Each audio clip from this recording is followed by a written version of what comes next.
Hey, Chanel here with another SewBit. So I was cleaning out my tool tray the other day, and I was cleaning out the seam rippers. And it's time for new seam rippers. So I put these aside because I need to find out which ones are the dull ones. Because these dull out very fast. And sometimes you need a dull one because you don't want the seam ripper flying through your fabric. And sometimes you want a real sharp one because you just got a hard project to get out. But there's a little blade right here, and it's just designed to go through your fabric like that. So I want to give you a couple little tips on how to use these wonderful tools. So there's several ways on using a seam ripper. First off, this little pointy part is designed to pick up a thread like this. Just get underneath it and pick it up without scratching your fabric. This little red plastic knobby thing is to help it, because this probably comes out sharp from the making of it, and it helps. That keeps it from going through your fabric, and it helps guide it along a seam. So this is one way of pulling this through, is just going like actually just cutting off your seam just like that. So that's one way of doing it. So you can pull them out like that. Another way I do it too is sometimes I'll pull out a couple threads like this, then I'll maybe take a chunk out of inches away, and then I'll pick up this thread here and pull it. I kind of ruffle it up, and sometimes you have to work on both sides, and then you clip it, and then you can actually pull the stitch out. Sometimes you work it that way.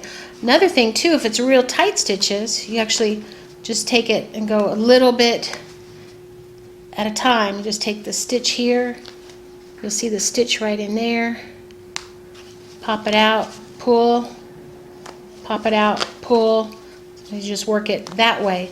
All depends on the type of fabric you have, how tight the stitches are. I sewed this seam right here with really tiny stitches. This is probably the number 2 stitch. And look how tiny these are. This is hard to get out. That's what a lot of times I don't like to stitch with a tiny stitch, because then you can't get it out. So actually you can get it started, and then you can bring it through here. But this is actually pretty hard to do sometimes on certain fabrics. This doesn't go through as smoothly as I'm making it look. Sometimes you really tear, go through fabric.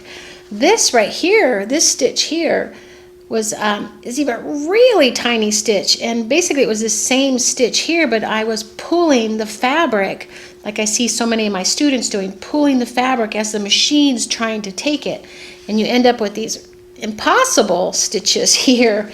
And also the stretch stitches on the machine too, you can't get those out. But here's a way of getting it out, is just little increments, pulling it out, taking little tiny ones, and soon you'll get there. A lot of times how I get seams out, my students see me do this, is I'll take out a couple stitches like that, and I'll tear. You kind of have to know what you're doing when you do that, and it's all in about how you're grabbing it close to it, doing little blocks close to the stitch and doing little blocks. And it depends on the fabric. If it's a real loose weave or something, you're going to rip it. But a lot of times you can just pull it apart, and it works that way. But that's some ways of using these seam rippers, is just pulling out just stitch by stitch, or grabbing it, pulling the thread. Also the bobbin thread, which is your bottom thread, is looser a lot of times. So actually, if you're ever going to do that technique, you're pulling it out, you try to pull that bobbin thread.